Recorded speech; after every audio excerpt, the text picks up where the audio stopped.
Your auric Recording field. in progress. The energy.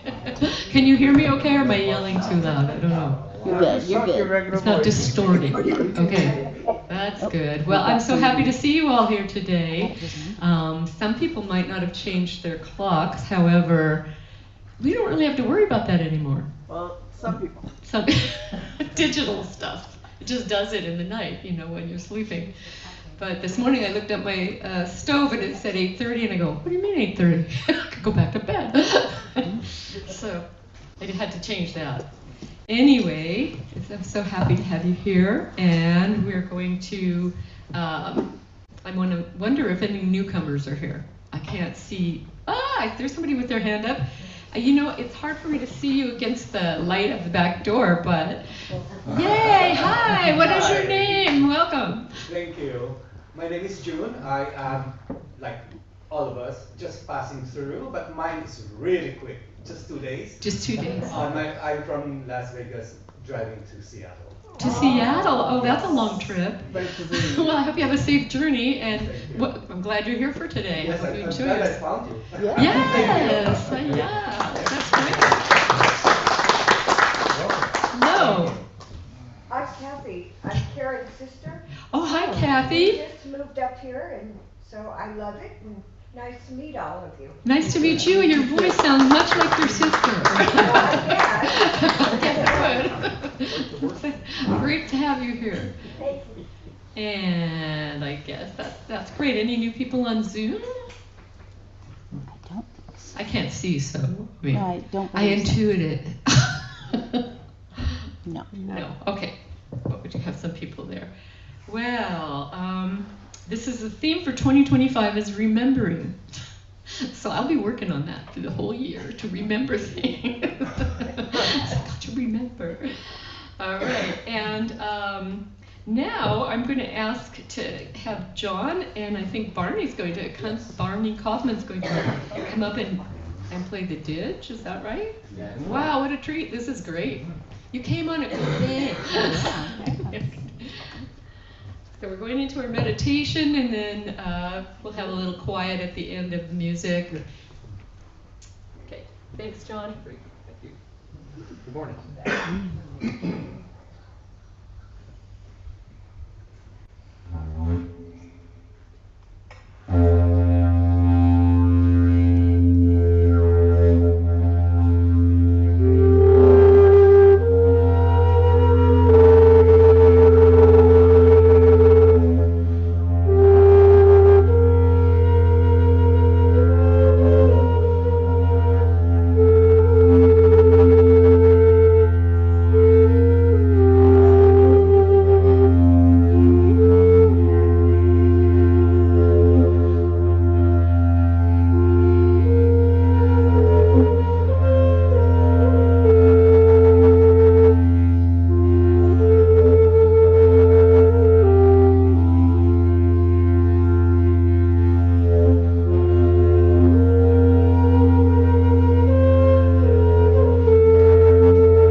And as we feel our hearts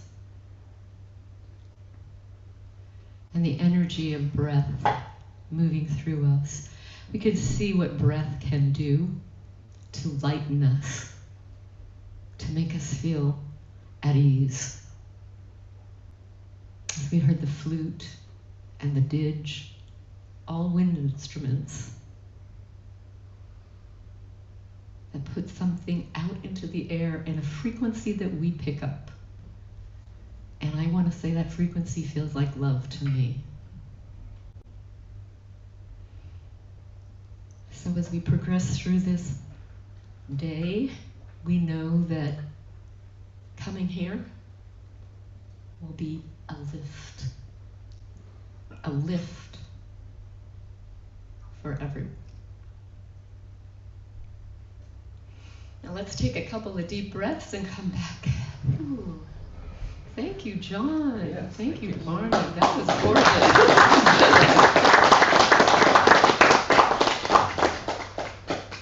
Can you come to my house every morning and play that? It's so nice. You can feel that vibration. Anyway, yes, I love all these surprises that we have. And now we have a nice spiritual thought with Jacque Stringer. Let's welcome Jacque.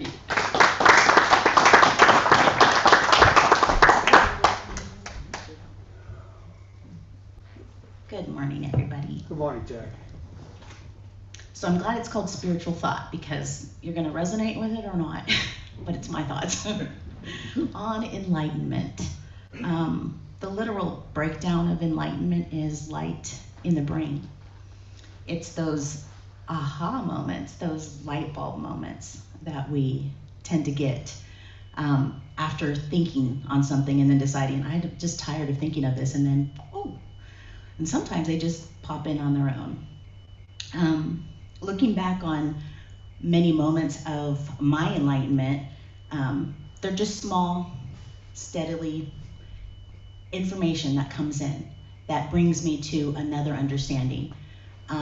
Some people say, oh, enlightenment is one big boom. And maybe for some people, not for me, I wish. I think that would just like fry my circuits. So God knows just to put in a little light here, a little light here, a little light there, so I don't go crazy with all this knowing. It's kind of like a series of steps, like Jacob's ladder. Like each time you learn something, you feel like you're moving up the ladder towards something better, towards something new. What I've noticed in my 50 years of enlightenment is it usually comes with three things. The first thing is enlightenment tends to have unconditional love, and it also makes me feel it. It's just something of love, that unconditional love. Also, acceptance. It's some type of radical acceptance I have to come to understand. And usually it involves some type of paradox where I was thinking one way, but this actually happened. And I have to be able to bridge the difference between those two with that unconditional love. And usually, in order to do that, I have to let go of something. And that's sometimes really painful because we hold on to our beliefs as if they're ours and they make us who we are. And a lot of times, enlightenment comes with actually forgetting who we are to remember who we really are. These enlightenments for me have come in direct experiences and indirect experiences. A direct experience is in my 20s, I was living with somebody, and no names will be named. But I was, in my 20s, I was kind of a control freak. And I didn't like how he loaded the dishwasher for some reason. But I realized that, hey, is there some beeping going on out there? I was like, is that in my head? Is that enlightenment? I don't know. It does sound like it's outside. Yeah, there it goes. Okay, sorry. I saw your face. I was like, somebody else hears it too. Anyway, it was a short enlightenment thinking to myself, like, oh, he's doing the dishes. They don't have to be the way that I do them.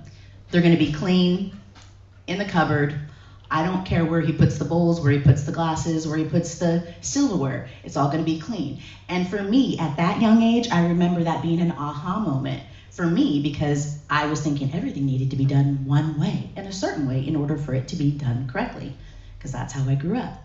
And I realized, oh, maybe that's not how it has to be. So that's a direct experience. I can also remember being in high school, and 90s kids, latchkey kids, and hormones don't usually mix. You'll understand that with my story, but I had two really good friends, freshman year, senior year. Personal story, but I won't get into their personal stories, but they each ended up pregnant. And that was, unfortunately, a normal thing in the 90s. And the good thing about our high school is that they actually had a class for mothers-to-be. And my freshman year, I got to see this person keep her baby and go on with her life. But I saw her struggle through those 4 years. Now, I also had another friend who, our senior year, was looking towards college and ended up pregnant and decided not to keep it. But I also saw her struggle. And I had grown up in a very Pentecostal home where that choice was not at all something that we discussed as an option. But my unconditional love for my friend and seeing the struggle of my other friend, they're just a choice. And it's not my job to judge either of them. And that, I will say, was a huge one for me, going into college, looking at those two individuals. And the first individual, one of them, she gave me my first cigarette. And I'm just saying, I learned so much from these people. And so I watched them as they went through their struggles. And it was enough for me to say, okay, I know what to do, what not to do for me.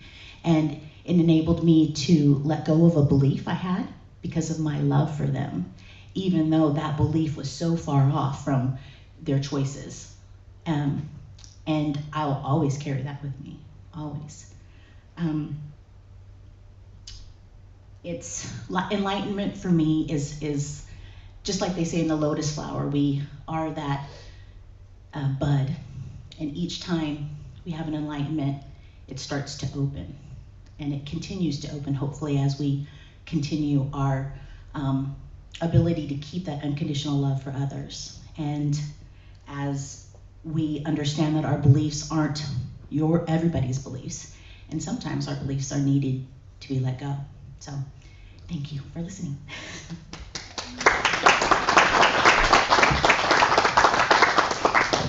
Thank you, Jackie. I'd like to call up Bob and John now.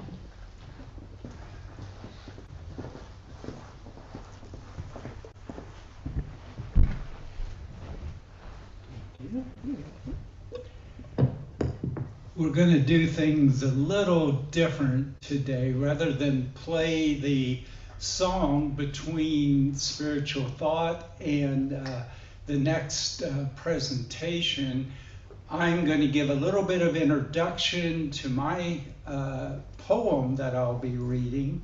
Then John will play the song because it actually introduces into the poem.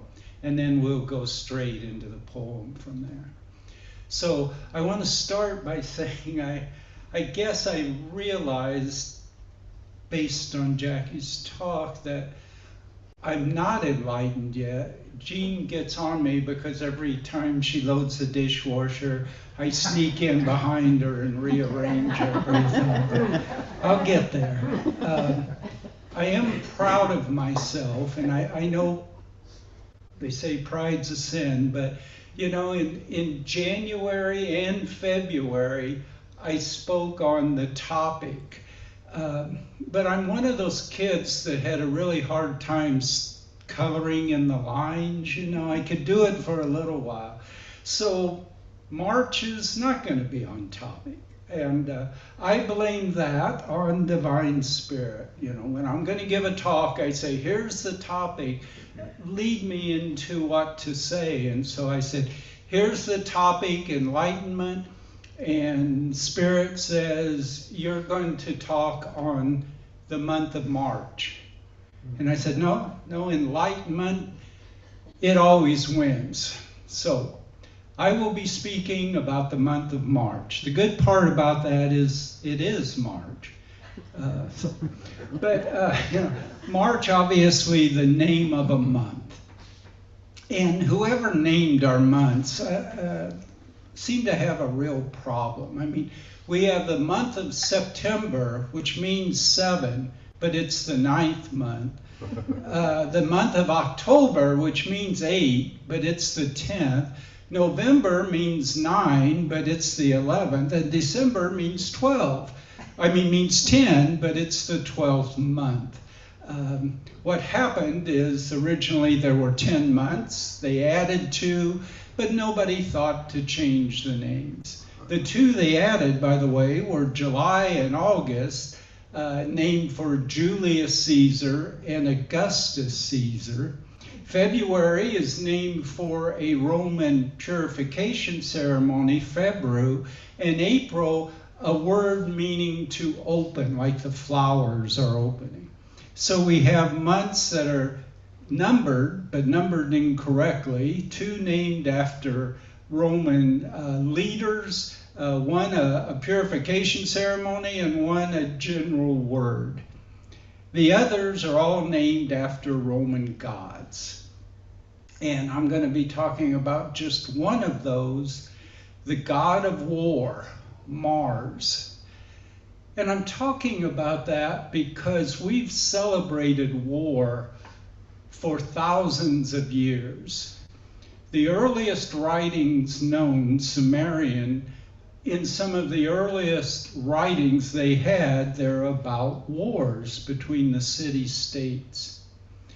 That was 5,000 years ago, and in those 5,000 years, you'll probably find no time when there wasn't a war somewhere on Earth. And we celebrate that. If you remember your history lessons, most of the history you study are wars.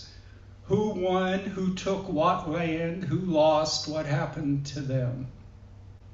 And we fight for all kinds of reasons. I mean, we have wars to gain land, to take treasure from people, to enslave people. We have wars over religion. It seems like we don't need a really good reason to go to war. But you know, wars come from other conflicts, the conflicts between people. I don't like you, I don't like your family, I don't like your clan. And those strifes are what lead to wars eventually. And those come from our inner conflicts. You know, babies don't hate people because of the color of their skin or because of the religion of their family or their ethics or the language they speak. We teach our children to fear, and we teach our children to hate. And so this poem is about that.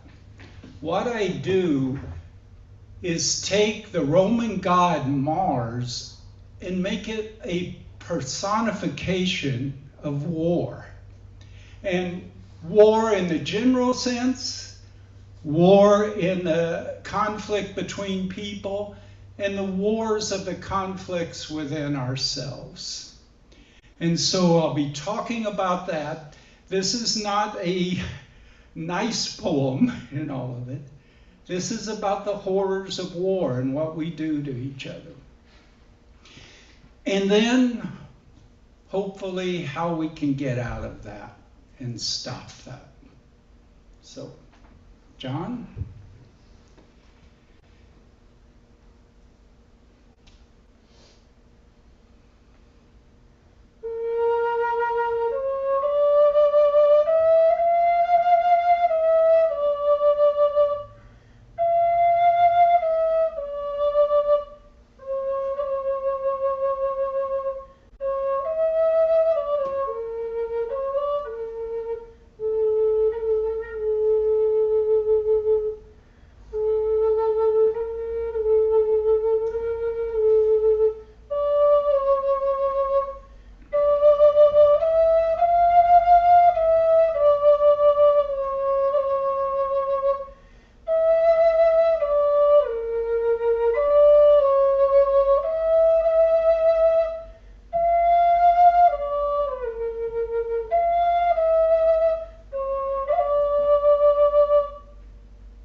The horror continues. The battle still wages. The blood that is flowing is war's evil wages. One side is losing. Their forces are battered. Their soldiers are dying. Their bodies are tattered. They call for more men, the old and the young. They all grab their rifles. A new battle's begun. Soldiers are screaming. Thousands are dying. Orphans are starving. Widows are crying.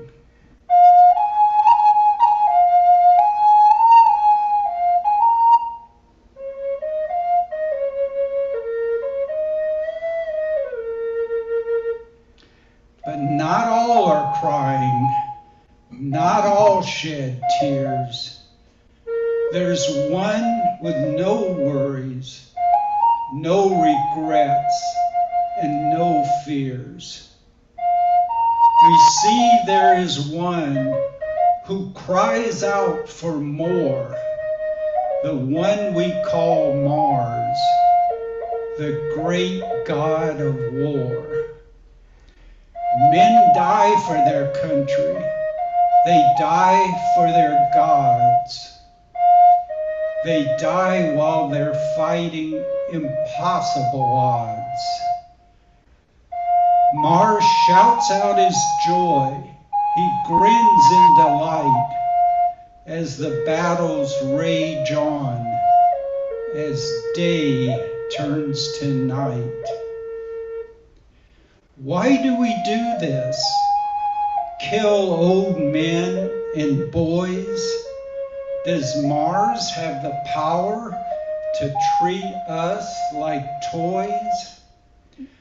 Why are we fighting after thousands of years? The same old tired battles, the same old tired fears.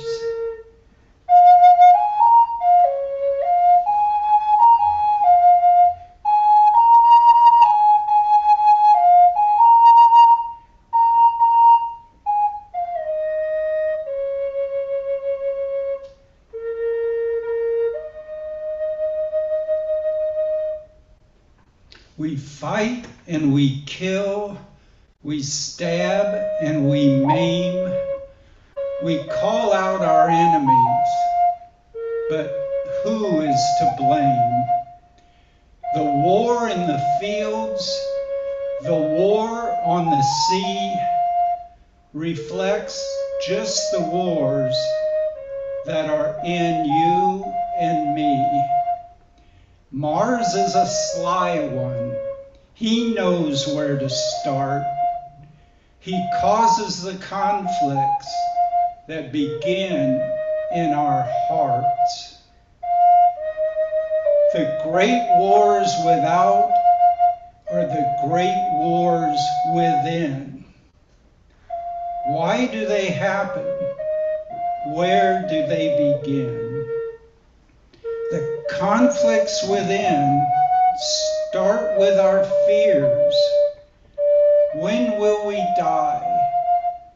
How many years?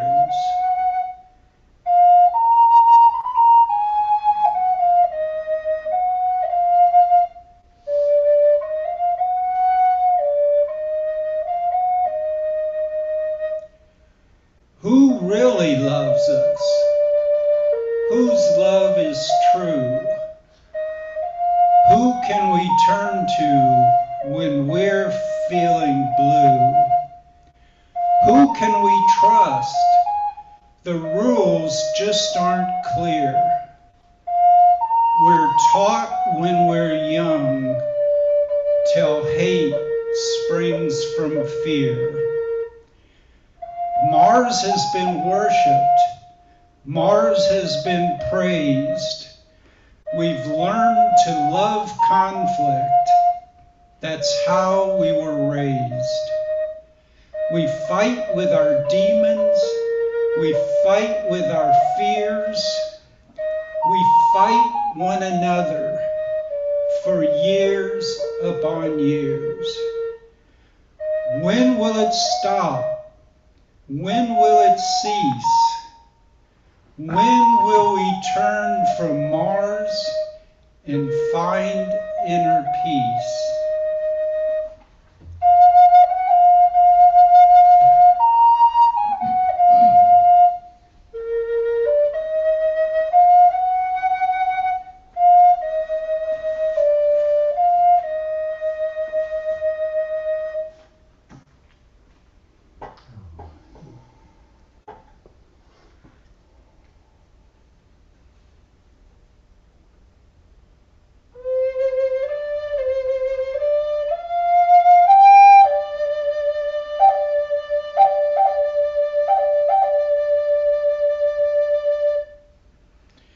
Mars is violent and Mars is strong.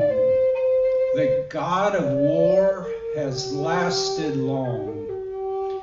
Can we resist his force of hate?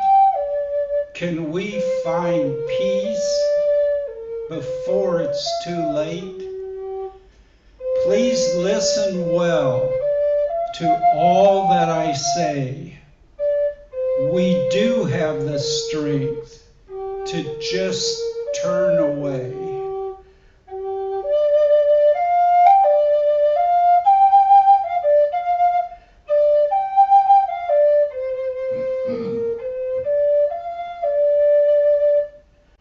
We have the power, all that we need, to bring forth peace by planting a seed. We don't overcome dark with a great show of might. We overcome by bringing the light. We don't overcome hate with a kick and a shove. We overcome by growing love. The seed we plant, the life we grow, is the flower of love with its holy glow.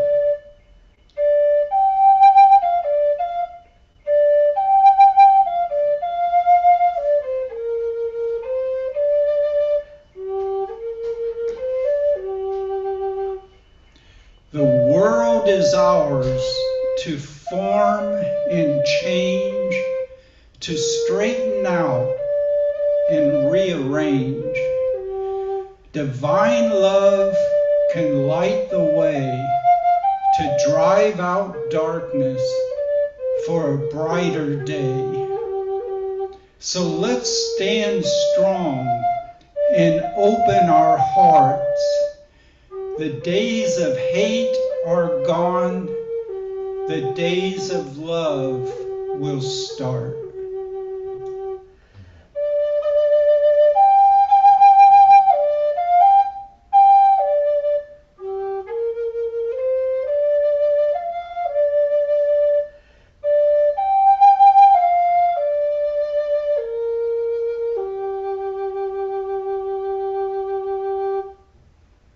Thank you.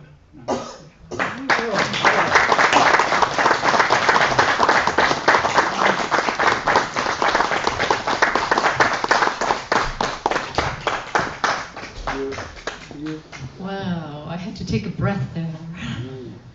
Say peace to everybody. That was beautiful. Very beautiful. And music just carried it along. So, we're back, and I'm getting myself together. I guess what we're ready to do is ask for somebody to volunteer to come up. I don't see too many people there today, but I need 2 people to volunteer to do the offertory. I'll put this here. Thank you, ladies. We'll do our little prayer. And we'll want to say our little prayer. Divine love flowing through me blesses and increases all that I give and all that I receive.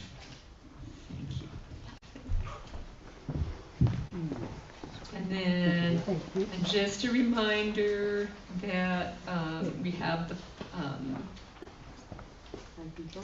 a reminder that we have a way to donate online.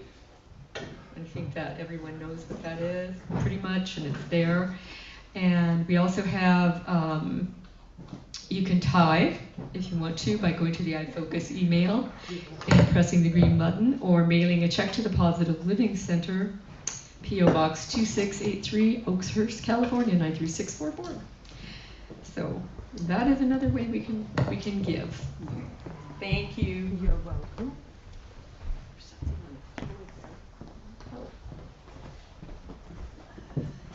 Let's put this in here. Okay. Now, where am I here? All right. So now we have our announcements. Anyone have any announcements they'd like to make? Speak now. Who wants to go? Let me go first. Okay, Jackie. Just a reminder, the A Course in Miracles is postponed until next Sunday after church. And I like what Judy said last week. She said we should try something new. And if you haven't read it, it is something that kind of opens you up. So hope to see you guys. Any more announcements? Okay, Joe.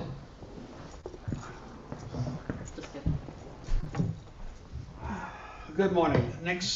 This Wednesday, men's group meets here at 6 p.m.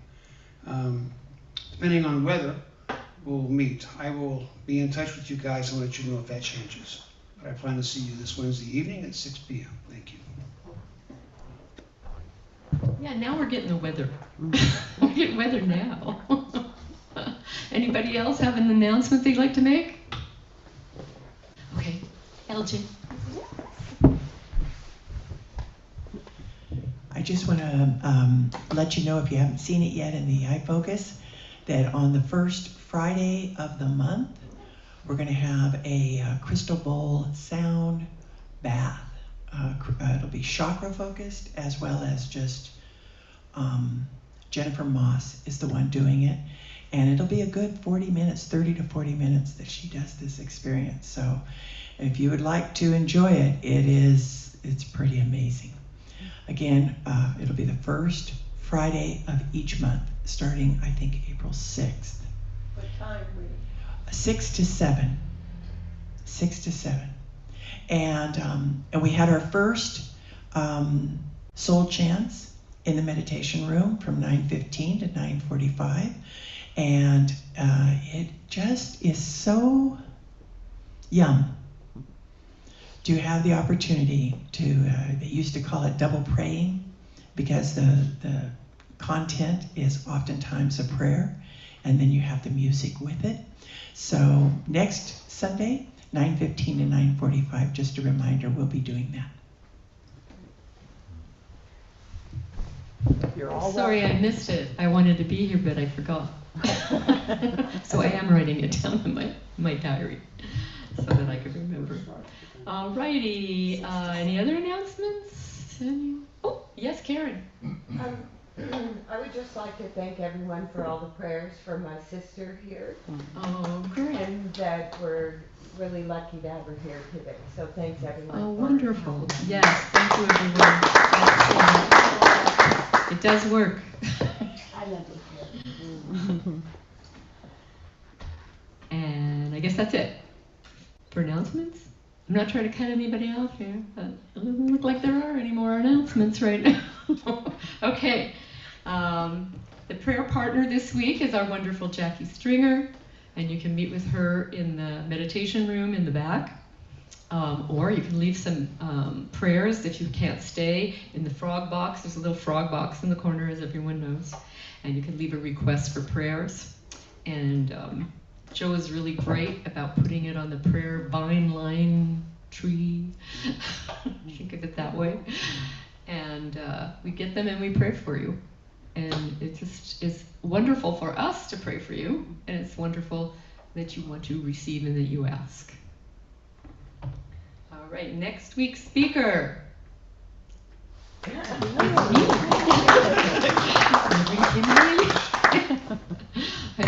I think I'm back now. I think I've landed. So that'll be fun. And anything else? Let's see. Okay, we're now going to do the prayer of protection. The light of God surrounds me. The love of God enfolds me. The power of God protects me. The presence of God watches over me. The energy of God is me. Wherever I am, God is, and all is well. That felt good. I say that in my car a lot when I'm driving. It makes me feel better. And I put my car in it too. It's getting a little older now. So now we're going to have a closing song with John. And is Barney coming up too? Well, this is such a nice addition. Wow, this is great. We're expanding into new areas.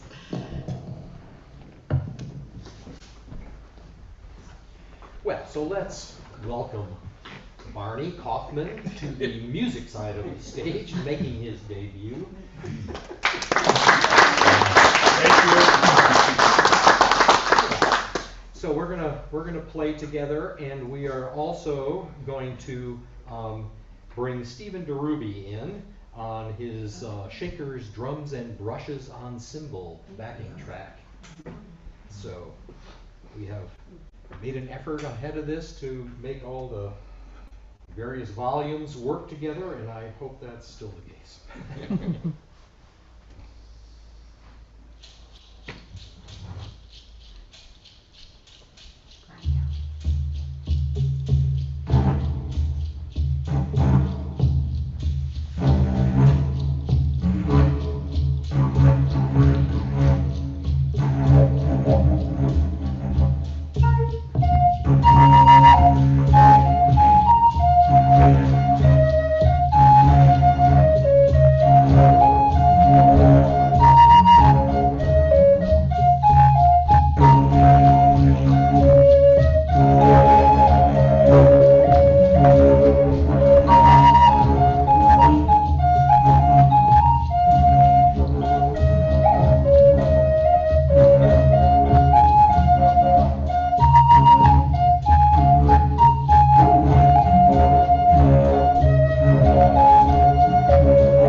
to end this and go into our week ahead. Because that kind of going on that vibe. That was wonderful. I hope you'll do that again. I do. I guess I'm going to ask a minister to come up here and do a closing prayer. Let's see. Joe, do you want to come up? I'd be glad to. Okay, thank you.